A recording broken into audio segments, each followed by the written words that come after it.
ও আবু বকর, আমি আজকে রাত্রে আল্লাহ তাআলার সাথে সাক্ষাৎ করে আসছি, মেরাজ করে আসছি।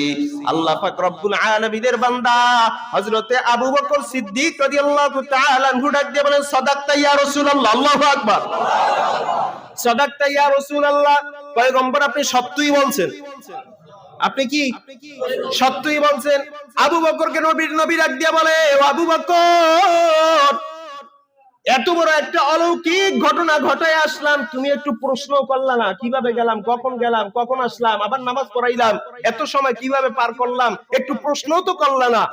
আবু বকর সিদ্দিক রাদিয়াল্লাহু তাআলা আনহু ডাক দিয়ে বলে, পয়গম্বর 40 বছর পর্যন্ত আপনার সাথে আছি, জীবনে কোনোদিন আপনি মিথ্যা বলেন নাই, জীবনে কোনোদিন আপনি মিথ্যা কথা বলেন নাই। আজকে যে আপনি মিথ্যা বলবেন সেটাও তো বিশ্বাস হয় না।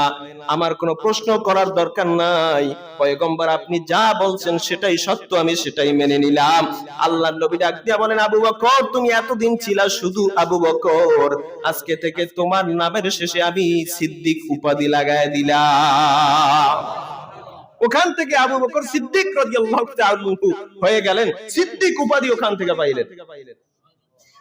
নবীজি সাল্লাল্লাহু আলাইহি সাল্লাম মেরাজ করে আসলেন, এলাকার মধ্যে এটা সরাসরি হয়ে গেছে, কাফেররাও শুনতেছে। আবু জাহিল্লা, নবীজির আপন চাচা, আবু জাহিল্লার কাছে খবর পৌঁছে গেছে, এই নবীজি নাকি আজকে মেরাজ করে আসছে, বাইতুল মামুর তাওয়াফ করে আসছে। বলে, তাই নাকি? এবার নবীর কাছে আসছে, ডাক দিয়ে বলতেছে, মুহাম্মদ, তুমি নাকি আজকে মেরাজ করে আসলা?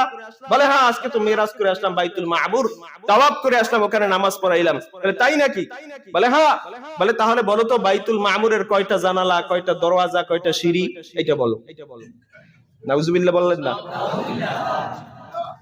আচ্ছা, নবীজি সাল্লাল্লাহু আলাইহি ওয়াসাল্লাম বাইতুল মামুরে গেলেন, আল্লাহর মেরাজ করলেন, সেখানে গিয়ে কি বাইতুল মামুরের জানালা, দরজা, গেট, এই সিঁড়ি, এগুলা কি গোনার সময় আছে? শরীকাল মসজিদে আপনারা 20 বছর পর্যন্ত নামাজ পড়েন, এমন মুরব্বি এখানে আছেন না? আছেন কিনা? ওযুখানায় কয়টা ট্যাপ আছে বলেন তো একজনে? হ্যাঁ? দ্বিতীয় তলায় কয়টা ফ্যান আছে বলেন তো? মসজিদে ভক্তি করে, শরীকুল মসজিদ সবার কাছে একটা মহব্বতের জায়গা, ভালোবাসার জায়গা। দূর দূরান্ত থেকে মানুষ এখানে বয়ান শুনতে আসে, নামাজ পড়তে আসে, মনের একটা তৃপ্তি পায়। এখানে এসে কি ওযুখানার ট্যাপ গুনে কেউ? হ্যাঁ? কেউ ফ্যান গুনে, বাতি গুনে? তো কোরআনে নামাজ পড়ে চলে যায়। এটা কোন ধরনের প্রশ্ন? নবীজি সাল্লাল্লাহু আলাইহি সাল্লামকে বলেন, তুমি যদি বলতে পারো তাহলে কালেমা পড়ে মুসলমান হয়ে যাও। এবার নবী সাল্লাল্লাহু আলাইহি সাল্লাম কিভাবে বলবেন? আল্লাহ পাক রব্বুল আলামিন জিবরাইলকে পাঠিয়ে দিলেন। জিবরাইল আমার বন্ধুকে বিপদে ফেলায়া দিয়েছে, আবু জাহিল্লা, তাড়াতাড়ি যাও, বাইতুল মামুরের একটা লাইভ ভিডিও আমার বন্ধুর সামনে তুইলা ধরো। এখন তো ইসলাম বোঝা সহজ, এই বয়ান আরো 20 বছর আগে, 25-30 বছর আগে বুঝাইতে মানুষদেরকে কষ্ট হইতো। কিভাবে বাইতুল মামুর আল্লাহ বান্দাদের সামনে, নবীর সামনে কিভাবে পেশ করছে। আরে আমি এখানে কি বয়ান করি, বরিশাল থেকে না, আমেরিকা থেকে সরাসরি দেখতেছে, এই পদ্ধতি আছে না নাই? হ্যাঁ, এখানে কি হয় না হয়, কি কথা বলি না বলি, সরাসরি সম্প্রচার পৃথিবীর যে কোনো প্রান্ত থেকে শোনা যায় কি যায় না? তার আল্লাহ পাক রব্বুল আলামিনের কাছে অসম্ভব কিছু, অসম্ভব কিছুই না। আল্লাহ পাক রব্বুল আলামিন বলেন, জিবরাইল তাড়াতাড়ি যাও, বাইতুল মামুরটাকে আমার বন্ধুর সামনে পেশ করে দাও, ঘুরাইতে থাকো, আমার নবী গুনে গুনে বলে দেবে কয়টা দরওয়াজা, কয়টা সিঁড়ি, কয়টা জানালা। সুবহানাল্লাহ।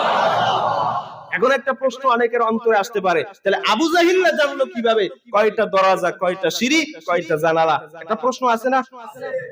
আবু জাহিল্লা জানলো কিভাবে? বলে, আবু জাহিল্লা শুনছে বড় হুজুরের দ্বারা। কার দ্বারা? বড় হুজুর কে? মিস্টার ইবলিস। এই মিস্টার ইবলিস বলছে, এই মুহাম্মাদের কাছে এটা সাল্লাল্লাহু মুহাম্মাদুর রাসূলুল্লাহর কাছে গিয়ে বলো, এইটা যদি সে বলতে পারে তাহলে তুমি কালেমা পড়ে মুসলমান হয়ে যাবা। নবীজি সাল্লাল্লাহু আলাইহি সাল্লাম বললেন, আবু জাহিল্লার কথা তো একখানি, মুহাম্মদ তুমি এত বড় জাদুকর, আগে তো জানতাম না।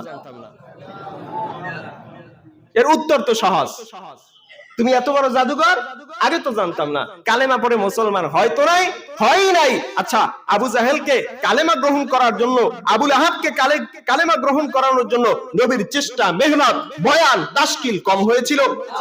নবীর কোনো ত্রুটি ছিল? ও মুসলমান ইমানদার, আমরাও গলা ফাটায়া বয়ান করি, ঘাম ঝরায়া বয়ান করি, এত হাতে পায়ে দইরা কলিজা দিয়ে মহব্বত করিয়া বয়ান কইরা শুনাই, তারপরে আমার বয়ানে সবাই নামাজি হবে? জোরে বলেন, সবাই নামাজে আসবে? সবাই সুদ ছাড়বে, ঘুষ ছাড়বে, আবু জাহেল মার্কা কিছু থাকবে, ঠিক কিনা বলেন? রাগ করতেছেন না? আল্লাহ তাআলা আমাদের সবাইকে বুঝবার তৌফিক দান করুক। আরো জোরে বলেন আমিন। ভাইরা আমার, এই রজব মাস ইবাদতের মাস। বাকি আল্লাহ রাসূল সাল্লাল্লাহু আলাইহি ওয়াসাল্লামের মেরাজ হয়েছে কোন তারিখে হয়েছে এ নিয়ে উলামাদের মাঝে, ঐতিহাসিকদের মতে অনেক ইখতিলাফ আছে। বাকি এটা যে হয়েছে এতে কোনো সন্দেহ নাই। এই মাসের মধ্যে বেশি বেশি ইবাদত করা, রোজা রাখা, যাতে করে রমজানের প্রস্তুতি নেওয়া যায়। আল্লাহ তাআলা আমাদের সবাইকে তৌফিক দান করুক, বলেন আমিন। আজকে মাদ্রাসার কালেকশন আছে, যারা সুন্নাত পড়েনি সুন্নাত পড়ে নেই ইনশাআল্লাহ।